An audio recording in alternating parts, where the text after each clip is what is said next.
ഇത് കണ്ടോ, ഇത് ആത്തച്ചക്കയുടെ മരമാണ്. ഇതിലെല്ലാം ആത്തച്ചക്ക ഉണ്ടായി നിൽക്കുന്നുണ്ട്. അപ്പോൾ അതിൽ നിന്ന് കുറച്ച് പൊട്ടിച്ചെടുത്തതാണ് ആത്തച്ചക്ക. പൊട്ടിച്ചെടുത്ത് പഴുപ്പിച്ചതാണ്. ഇപ്പോൾ ഇത് നന്നായി പഴുത്ത് കിട്ടിയിട്ടുണ്ട്.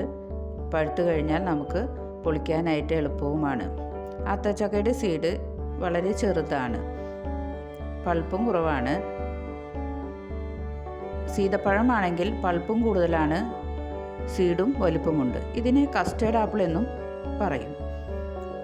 BBC പ്രസിദ്ധീകരിച്ച ലോകത്തിലെ 100-ൽ പരം ഫ്രൂട്ട്സിൽ 2ാം സ്ഥാനം എത്തിയിട്ടുണ്ട് ഈ ഫ്രൂട്ട്.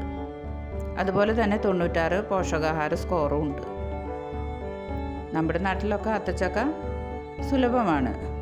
കുട്ടികൾക്കും മുതിർന്നവർക്കും ഒക്കെ കഴിക്കുന്നത് നല്ലതാണ്. ഇതിൽ പൊട്ടാസ്യം, മാഗ്നീഷ്യം ഒക്കെ അടങ്ങിയിട്ടുണ്ട്. ആത്തച്ചക്കയുടെ സയൻറ്റിഫിക് പേര് അനോന റെറ്റിക്കുലാറ്റ എന്നാണ്. സീതപ്പഴത്തിൻ്റെ അനോന സ്ക്വമാസ എന്നാണ്.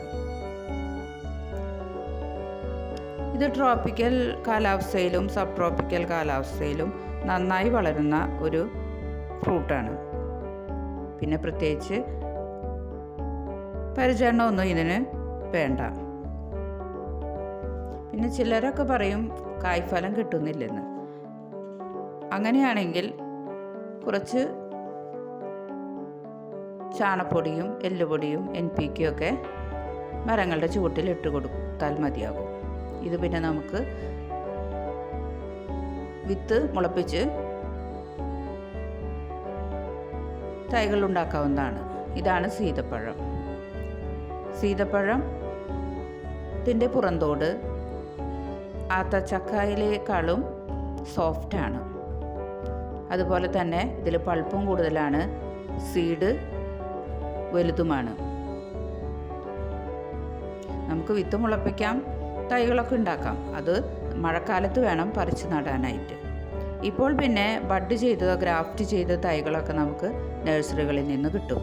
അത് 3 വർഷം കൊണ്ട് കായ്ക്കുകയും ചെയ്യും.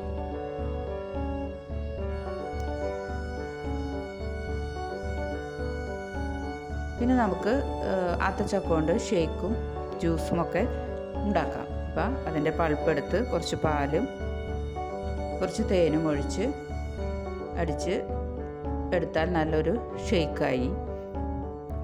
കുട്ടികൾക്കൊക്കെ നല്ല ഇഷ്ടമാവുകയും ചെയ്യും. അപ്പം നമ്മുടെ ഷേക്ക് ഇതാ റെഡി ആയിട്ടുണ്ട്. അപ്പോൾ എല്ലാവരും ഒന്ന് ലൈക്ക് ചെയ്ത് സബ്സ്ക്രൈബ് ചെയ്യുക. ഇനി അടുത്ത ദിവസം വരാം.